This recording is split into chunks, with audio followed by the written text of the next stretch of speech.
In a small coastal town where every sunset painted the horizon in gold, lived a young boy named Rihan. Rihan wasn't poor, but he wasn't free either.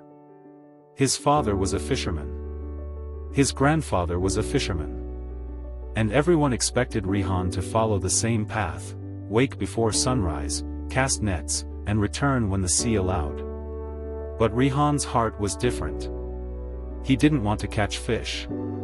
He wanted to paint the sea, to capture the way sunlight danced on the waves, how clouds whispered stories, and how sunsets felt like hope. Every morning, while others went to the shore, Rihan carried an old paintbrush and a box of worn-out colors.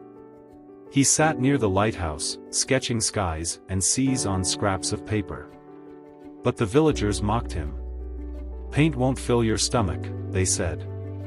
"Dreams don't buy bread, work does." Even his father scolded him. "Stop wasting time on colors. The sea is not for painting, it's for surviving." That night, Rihan sat on the rocks, watching the waves crash. He whispered, "Maybe they're right. Maybe dreams are not for people like me." But deep inside, a quiet voice answered, "Then why does the sky still speak to you?" One night, a violent storm struck the coast. Boats capsized, thunder roared, and chaos filled the air.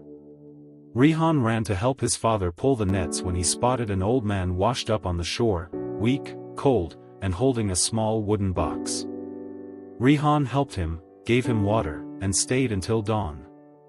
When the man woke, he opened the box. Inside were beautiful paintbrushes and small rolled-up canvases. He was a traveling artist who had lost his way at sea. He saw Rihan's old, broken brush and smiled, saying, "You see beauty where others see struggle. That's a gift, don't bury it." Before leaving, the artist handed him a silver-handled brush. "This is for the boy who dares to paint storms," he said. Rihan started painting again, this time, not in secret. He painted the fisherman, the sea, the storms, and the sunrise. Slowly, people began to stop and watch. A traveler visiting the village saw his art and took a painting with him.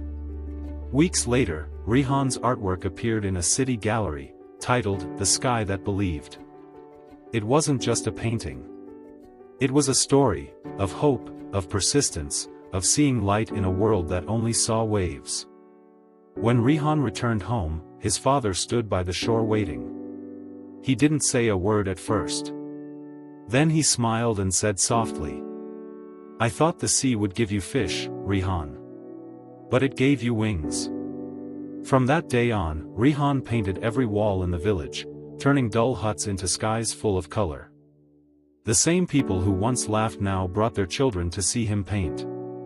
Years later, when asked what kept him going despite all the doubt, Rihan said, "I just wanted to paint the sky, until the sky believed in me." When the world says your dream is useless, remember Rihan. He didn't paint to prove them wrong. He painted because the colors inside him refused to fade. Dreams aren't foolish. They're like the sky, endless, waiting for someone brave enough to fill them with color.